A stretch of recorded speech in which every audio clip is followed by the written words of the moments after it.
No había esperado que la montaña sonara diferente una vez firmados los papeles. Sin embargo, en el instante en que salió de la oficina del abogado y se encontró con el aire enrarecido de la alta sierra, sintió que el silencio había mutado. Era como si hubieran retirado de su vida un manto pesado y lo hubieran sustituido por una tela más nítida, más definida y, curiosamente, más limpia. Los picos se elevaban alrededor del pueblo, formando un círculo majestuoso, con nieve de un azul pálido atrapada en sus pliegues. Y en algún lugar allá arriba, más allá de la última curva pronunciada, superando un sendero olvidado y una verja oxidada, la esperaba una cabaña que ahora, de alguna manera, le pertenecía legalmente. La palabra pertenencia se sentía ajena en su boca. Durante casi toda su vida había sido un fantasma, transitando los espacios ajenos, sofás prestados, remolques con olores extraños a comida de otros. Alquileres de paredes delgadas y habitantes con menos paciencia aún. Esta cabaña era distinta, o al menos tenía el potencial de serlo, si lograba convencerse de que merecía algo que permaneciera en su sitio. Requiere mucho mantenimiento, le había advertido el abogado, jugueteando con el nudo de su corbata como si la herencia fuera una ofensa personal. Su abuelo no se modernizó. Puede venderla si le resulta demasiado. Ella había mirado más allá de él, hacia la foto enmarcada de la montaña colgada en su pared, y había pensado, una vez más, que él no tenía idea de lo que significaba la palabra demasiado. Primero la veré, había respondido ella, y luego decidiré. Ahora, horas después, la camioneta avanzaba a trompicones por el camino de tierra que se estrechaba, ascendiendo en lentas y decididas espirales. El bosque se hacía denso a ambos lados, pinos y abetos apiñados, cuyas ramas se entrelazaban por encima, como dedos unidos para guardar secretos profundos. A su lado, Kota se desparramaba en el asiento del pasajero, con la barbilla apoyada en el borde de la ventanilla, su nariz dejando medias lunas húmedas en el cristal. El pelaje del perro era un áspero mosaico de gris y negro, y sus ojos, de un cálido color ámbar, lograban suavizar los contornos duros de su perfil lobuno. Lo había encontrado 3 inviernos atrás, con las costillas marcadas y una pata destrozada por una trampa que alguien había puesto y olvidado.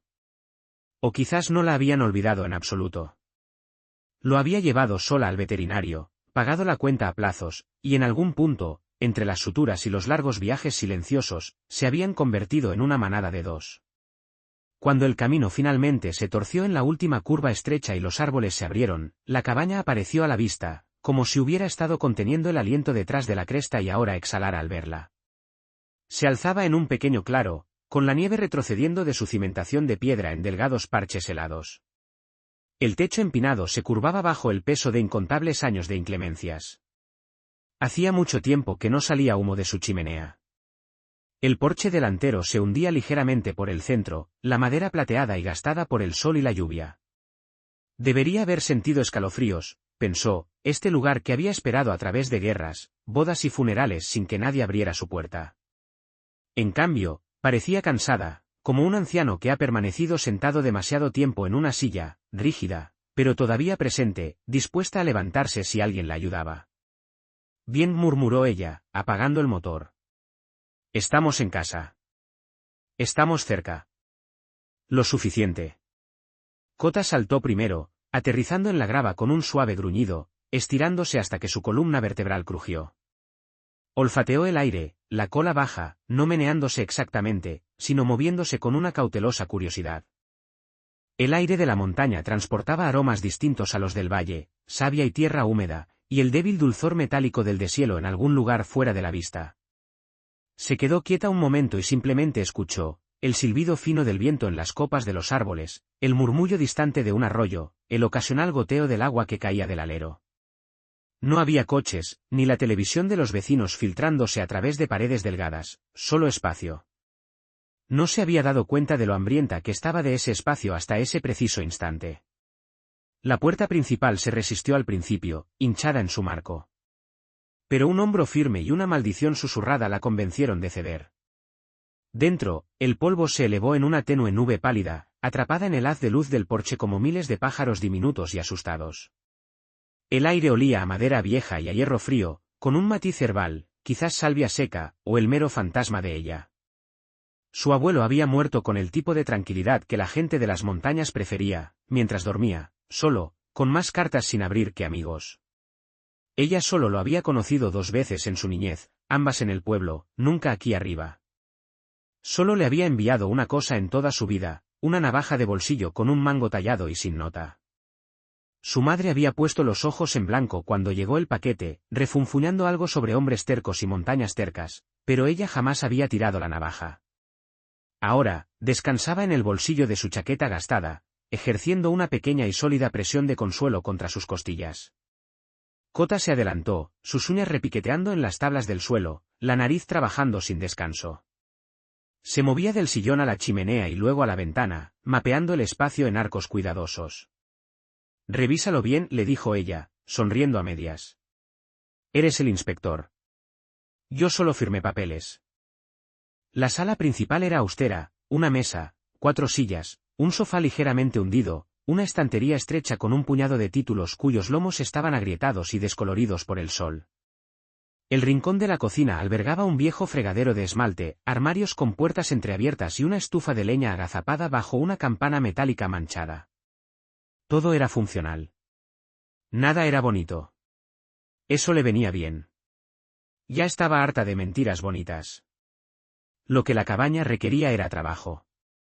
Trabajo de verdad, de astillas en los dedos y dolor en los hombros. Y por primera vez en mucho tiempo, la idea no la agotó. La tranquilizó. Pasó el primer día abriendo ventanas, ventilando estancias y acarreando leña desde el pequeño cobertizo trasero. Al anochecer, una calidez indecisa se había deslizado en las paredes, ahuyentando los dientes más afilados del frío. Desenrolló su colchón en el desván, preparó un cuenco y una manta para Kota al pie de la escalera, y se quedó despierta escuchando los nuevos viejos sonidos, el crujido de las vigas asentándose, el silbido del viento en los aleros, la respiración lenta y acompasada de Kota. A la mañana siguiente, encontró el primer problema. «Las tuberías están destrozadas», murmuró, agachándose junto a la trampilla del espacio de arrastre e iluminando la penumbra con una linterna. Las cañerías que debían llevar el agua de deshielo desde el manantial cuesta arriba yacían enmarañadas, cubiertas de óxido y de uniones veteadas de minerales, con un tramo partido de arriba abajo. No era realmente sorprendente. La cabaña no había tenido fontanería moderna desde antes de que nacieran sus padres. Podría remendar, improvisar, construir nuevas líneas. Había aprendido lo suficiente a lo largo de los años arreglando los alquileres de otras personas como para arreglárselas con lo mínimo. Aún así, al contemplar el desastre, sintió esa familiar oleada de soledad ascender y poner a prueba su equilibrio. Esta vez no habría un casero. Nadie a quien culpar si algo fallaba. Solo ella, solo el perro, solo la montaña. Supongo que empezamos con lo que podemos ver, dijo, enderezándose. Había decidido durante el viaje que la renovación sería su forma de hacer las paces con esta herencia. Cada tabla que lijara, cada clavo que pusiera, sería un pequeño argumento contra la idea de que no merecía nada sólido. Empezó con las paredes interiores. La sala principal estaba dividida por un tabique que ahora le parecía innecesario, una partición delgada de tablones machembrados que separaba la zona de estar de un pequeño y estrecho nicho donde todavía había un catre angosto cubierto por una manta polvorienta. Tal vez en otro tiempo había vivido alguien más allí, o quizás a su abuelo simplemente le gustaba tener un espacio para retirarse, una segunda capa de soledad dentro de la primera. Ella no quería eso. Quería luz, aire, una línea de visión clara desde la puerta principal hasta las ventanas traseras que le permitiera sentir que nada se acercaba sigilosamente desde ninguna dirección. Kota pareció estar de acuerdo. Olfateó la base de la pared, estornudó y luego se retiró a un parche de sol, como si se lavara las patas de la decisión. Fue a buscar la palanca del camión, acarició una vez la madera vieja y hundió los dientes de metal en el hueco entre las tablas. La primera tabla se desprendió con una protesta de clavos, pero sin ofrecer verdadera resistencia, como si hubiera estado esperando durante años que alguien la relevara de su deber. El polvo se arremolinó. Ella tosió, con los ojos llorosos. Kota trotó para acercarse, y luego retrocedió sabiamente, eligiendo un punto de observación cerca de la puerta donde podía mirar sin inhalar un siglo de suciedad. Tabla a tabla, abrió la pared. Detrás, el nicho parecía aún más pequeño, menos una habitación y más una caja que alguien había construido a su alrededor. Derrumbó ese muro también, observando cómo el espacio se ampliaba con cada golpe de su brazo. La luz fluía de manera diferente ahora, El sol de la tarde se colaba por la ventana oeste y se extendía más lejos sobre el suelo.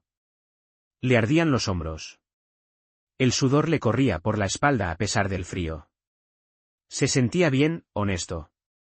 Al tercer día de arrancar, hacer palanca y acarrear, el martillo se le resbaló. Maldijo en voz baja, sacudió sus dedos doloridos y retrocedió para tomar perspectiva. Solo quedaba una estrecha sección de la antigua pared interior. Una tira vertical de aproximadamente 1 metro de ancho que iba del suelo al techo, sostenida por tablones más oscuros que la madera circundante. Frunció el ceño. ¿Por qué dejarías esto aquí, Elías?, murmuró, sin estar segura de si le preguntaba al difunto o a sí misma. No tenía sentido estructural. Las vigas de arriba estaban apoyadas en otros lugares. Esto era solo una astilla de algo olvidado. Kota se acercó, la cola baja, pero no metida entre las patas, y presionó la nariz contra la madera oscura. Inhaló 1, 2 veces, y luego emitió un sonido que no le había oído en mucho tiempo. Un gemido bajo e incierto, del tipo que solía escapársele mientras dormía cuando viejas pesadillas perseguían sus patas. El sonido le erizó la piel. Es solo madera, dijo en voz baja, aunque su voz delató la duda que de repente la invadía. Golpeó ligeramente los tablones con el martillo. El sonido no era hueco. No exactamente. Era sordo, denso, como si golpeara algo con otra capa detrás. Algo que se negaba a resonar. Una más, y terminamos, le dijo a Kota, más para tranquilizarse que para informarle. Introdujo la palanca en la hendidura e inclinó su peso sobre ella. Por un segundo, no pasó nada. Luego, la tabla se partió con un crujido similar al de un hueso roto. La mitad superior se balanceó hacia adentro mientras la inferior se desgarraba.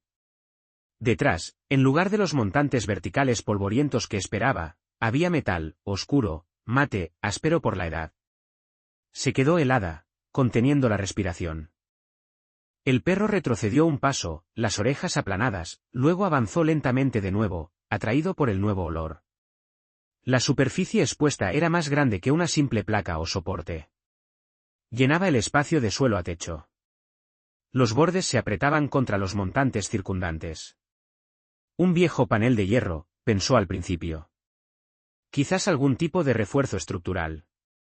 Pero mientras apartaba las astillas y el polvo, una forma comenzó a perfilarse, un rectángulo definido por un marco estrecho, con las esquinas redondeadas por el tiempo, su centro roto por una juntura tan fina que casi la había pasado por alto. Incrustado en esa juntura, a la altura del pecho, había una manija. O lo que había sido una gruesa barra de hierro curvada ligeramente hacia afuera, naranja de óxido, pero aún sólida. No era un refuerzo. Era una puerta. Una puerta de hierro. El estómago se le encogió en una mezcla de miedo y una extraña e inoportuna emoción. Tienes que estar bromeando, susurró. La cabaña había sido construida a finales de la década de 1920, según los registros municipales que le había enseñado el abogado. Una época en que la gente en estas montañas se preocupaba más por el clima que por los intrusos. Las puertas de hierro ocultas no formaban parte del plano de planta habitual. Kota pegó la nariz a la juntura e inhaló. Su cuerpo se quedó inmóvil. Ella observó cómo el pelaje se le erizaba lentamente a lo largo de la espina dorsal, desde los hombros hasta la cola, como si un viejo instinto ancestral estuviera ascendiendo a través de él. No gruñó. En todo caso, su silencio era peor. ¿Qué hueles?, preguntó ella. Él la miró y, por un instante, tuvo la ridícula idea de que si pudiera hablar, le diría que lo dejara. Pero él no podía hablar, y ella no podía pretender no haber visto aquello, una puerta de hierro construida detrás de una pared en una cabaña sellada desde antes de que naciera su madre. Alguien se había tomado muchas molestias para asegurarse de que nadie supiera que estaba allí. Una persona como ella, alguien que había pasado años creyendo que el universo la había olvidado en gran medida, simplemente no se tropezaba con algo así para luego marcharse. Respiró hondo, saboreando el polvo y el metal y el más leve rastro de algo más en la parte posterior de su lengua. Aceite viejo tal vez, o el espectro de él. Puso la palma de la mano sobre el hierro. El frío le traspasó el guante casi al instante, penetrando en su piel. Debajo del óxido y la aspereza, sintió surcos, líneas grabadas en un patrón que sus dedos rastrearon antes de que su mente pudiera comprenderlo.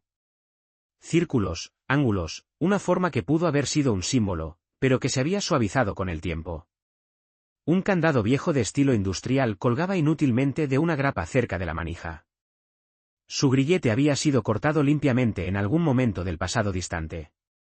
Quienquiera que hubiera sellado la cabaña desde el exterior, no había cerrado esta puerta desde el interior.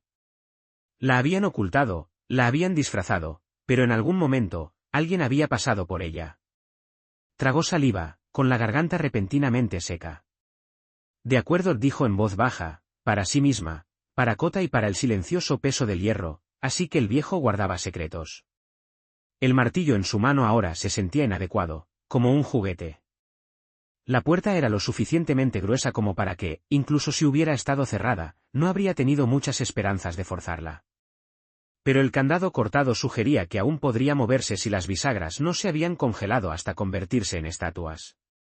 Envolvió la manija con los dedos. El metal era áspero pero firme.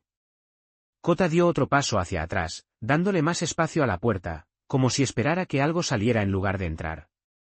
Última oportunidad para votar en contra, murmuró ella. Él no dijo nada. Ella tiró. Al principio, la puerta no se movió. Los músculos de su brazo se tensaron. El óxido crujió bajo su agarre. Por un instante, sintió alivio. Tal vez era solo decorativa, un proyecto abandonado, una fachada. Luego, con un sonido como si la montaña se aclarara la garganta, la bisagra inferior cedió una fracción, un profundo y chirriante gemido rodando a través de la pared y hasta sus huesos. La juntura se ensanchó el grosor de una uña. Un aire frío y viciado se escurrió, trayendo consigo un olor que hizo que sus instintos se retrajeran. No era podredumbre, ni moho, sino el regusto metálico y estéril de máquinas viejas y algo químico y amargo, débil, pero inconfundible. Kota gruñó por lo bajo, un sonido de advertencia. Su corazón latió con fuerza en respuesta. Podía detenerse ahora, clavar las tablas de nuevo, fingir que nunca la había encontrado. Llamar al abogado. Decir que la cabaña era demasiado. Dejar que la vendiera a alguien con más curiosidad y menos sentido común. Pero la verdad la golpeó con la misma claridad que la había llevado a subir la montaña en primer lugar, huir nunca la había salvado de nada. Solo había retrasado los momentos en que tenía que enfrentarse a sí misma. Esta puerta no era solo una pieza de metal. Era una línea. Y ella estaba tan cansada de retroceder ante las líneas. Afianzó los pies, agarró la manija con ambas manos y tiró de nuevo con más fuerza. El hierro chilló contra sus bisagras. Un lamento largo y protestón que le rechinó los dientes y envió una bandada de pájaros a estallar fuera de los árboles. El polvo cayó del techo como lluvia. La juntura se ensanchó otro par de centímetros, revelando una rendija de oscuridad tan pura que parecía beberse la luz a su alrededor. El aire se derramó, más frío que el de la cabaña, lamiéndole la cara con el débil aroma agrio de las cosas guardadas demasiado tiempo en la oscuridad. El gruñido de Kota se hizo más profundo, pero no huyó. Se quedó a su lado, el hombro rozándole la pierna, el cuerpo rígido y listo. De acuerdo, Elías susurró, con el corazón martilleándole, la adrenalina susurrándole viejos e inoportunos recuerdos de diferentes puertas y diferentes incógnitas. ¿Qué diablos escondías aquí detrás? Con un último y chirriante empujón, la puerta se abrió lo suficiente para que una persona pudiera deslizarse. Más allá del umbral se abría un estrecho corredor de concreto y sombra, las paredes revestidas de tuberías y cables que desaparecían en la penumbra como raíces en la tierra. Una sola bombilla desnuda colgaba del techo a unos pocos metros, su cristal opaco por el polvo. Algo en la oscuridad hizo tic una vez, como metal enfriándose. Luego todo volvió a quedarse inmóvil. Permaneció en el umbral, con los dedos todavía envueltos en el hierro, y comprendió con una claridad que la mareó que lo que yaciera más allá de esa puerta no era solo parte del pasado de su abuelo. Estaba a punto de convertirse en parte del suyo.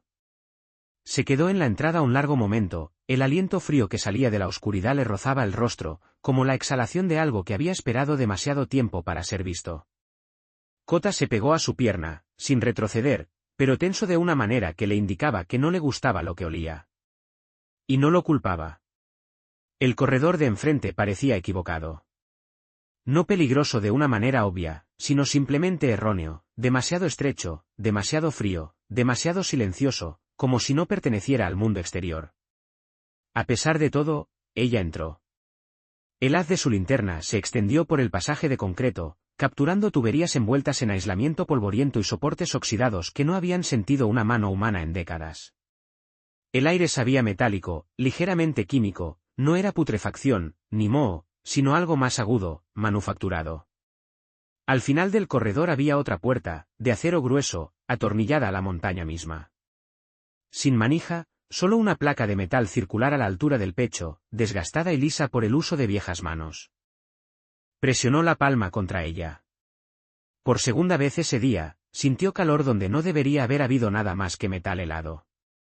La puerta hizo clic, una chispa mecánica, luego otra, y lentamente, con un chirrido largo y bajo, se deslizó lateralmente hacia el interior de la pared. Un aliento de aire más cálido se derramó. No fresco, solo más cálido y viciado, con el olor a aceite y a maquinaria que había dormido durante mucho tiempo. Kota gruñó bajo, pero no retrocedió. Detrás de la puerta se extendía una cámara, no una habitación, sino una instalación, un búnker oculto bajo una cabaña que no tenía nada que ver con semejante maquinaria. En una pared, estantes polvorientos. En otra, gabinetes metálicos detrás de un vidrio empañado. Pero en el centro se alzaba la cosa que le robó el aliento. Un cilindro masivo de acero atornillado a la roca. Cables alimentándolo. Manómetros muertos pero intactos. Una cámara de presión construida dentro de la montaña. Se acercó lentamente. Kota se mantuvo justo a su lado. Una placa de latón estaba atornillada encima de la máquina. Las letras, desvanecidas pero legibles bajo la luz de su linterna, decían, Cámara subsuperficial de retención de presión. Proyecto hueco, Project Hollow. Un fallo controlado puede destruir la cresta. Informe de daños inmediatamente. La boca se le secó. Miró hacia la cámara y sintió un vacío en el estómago. Una fina línea de humedad brillaba a lo largo de la soldadura en la base. Solo una gota, luego otra. Apenas visible, pero suficiente. Algo debajo de la montaña se estaba moviendo. Su abuelo no había escondido esto porque buscara privacidad. Lo había escondido porque era peligroso y porque estaba tratando de proteger algo, o a alguien. Su primer instinto fue ridículamente práctico, encontrar una válvula, un interruptor, cualquier cosa que pudiera usar para estabilizar la presión. Pero esto no era una tubería con fugas en un viejo alquiler. Esto era ingeniería geológica, un experimento de 90 años enterrado bajo una cabaña que nunca debió reabrirse. Tocó la cabeza de Kota, buscando estabilidad. Se acabó por aquí, murmuró. Tomó una foto de la placa con su teléfono y luego de la humedad en la soldadura. Retrocedió hacia el corredor, la linterna barriendo las sombras que ahora se sentían más pesadas, como si la propia montaña estuviera escuchando. Regresaron a la luz de la cabaña como si emergieran de aguas profundas. Por un momento, se quedó allí de pie, con las manos temblando. Luego tomó sus llaves y se dirigió a la camioneta. El camino de bajada por la montaña se sintió más largo, las curvas más cerradas. Todo el valle de repente le pareció frágil. Una delgada franja de vida que se extendía bajo un gigante que había sido sostenido por una cámara de acero oxidada y el terco secretismo de su abuelo. En el primer mirador, finalmente captó un atisbo de señal de celular. La llamada se conectó. A la segunda llamada. ¿Cuál es su emergencia? Su voz tembló solo por un instante fugaz. Hay una instalación subterránea justo debajo de mi cabaña. Es algo que llaman Proyecto Hueco, Project Hollow. Una de las cámaras de presión está presentando una fuga. Esto podría tener consecuencias graves para toda la cresta de la montaña. Un silencio tenso. Luego, el tono del operador cambió abruptamente, pasando de la rutina habitual a una alerta inmediata y grave. Aléjese de la montaña. Se enviarán autoridades especializadas de inmediato. Condujo de regreso al pueblo y esperó junto a la cafetería local. Kota, su perro, se recostó contra su pierna, brindándole un apoyo silencioso, como si comprendiera perfectamente la magnitud de la situación. No tardaron en llegar camiones, con luces intermitentes y símbolos de emergencia geológica que ella nunca había visto. Eran equipos claramente especializados. De uno de los vehículos descendió una mujer con botas pesadas y el rostro curtido por el viento y el clima. Se presentó como ingeniera de campo, escuchó con suma atención cada uno de los detalles que ella proporcionó, lo más importante, no puso en duda ni una sola palabra de su relato. Al caer la noche, un equipo completo se dirigió hacia la cresta de la montaña. A ella no se le permitió acompañarlos, por razones de seguridad. Se sentó en la compuerta trasera de su camioneta, con la cabeza de Kota apoyada en su regazo, contemplando la oscura y ominosa silueta de la montaña recortada contra el cielo estrellado.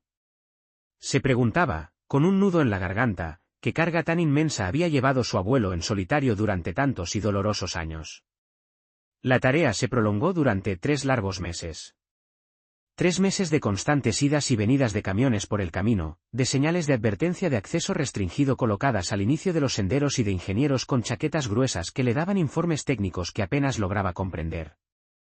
Drenaron la presión excesiva utilizando respiraderos controlados que perforaron profundamente en la roca viva, reforzaron la antigua cámara con relleno moderno de alta resistencia, y sellaron meticulosamente cada túnel con capas de hormigón y placas de acero mucho más gruesas que cualquier material utilizado en la construcción original de 1930.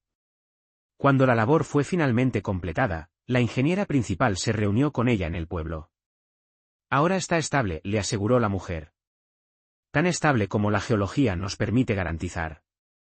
Lo que sea que tu abuelo evitó en aquella época, tu llamada lo ha impedido de nuevo.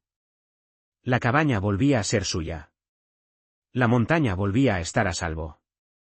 Esa primera noche de regreso, se sentó en el porche con una taza de té humeante.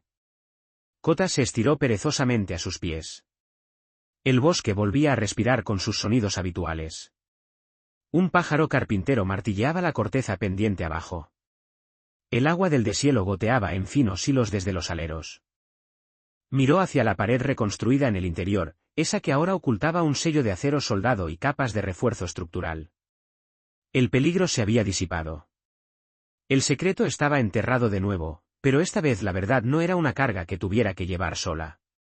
Se inclinó y rascó detrás de las orejas de Kota. Lo hiciste muy bien, susurró. Todo esto comenzó porque olfateaste algo oculto tras una pared. El perro golpeó su cola contra el suelo de madera. La brisa de la montaña cruzó el porche, fresca y pura. Y por primera vez desde que había heredado la cabaña, el lugar se sintió realmente como un hogar que, por fin, podía considerar suyo de manera segura y permanente.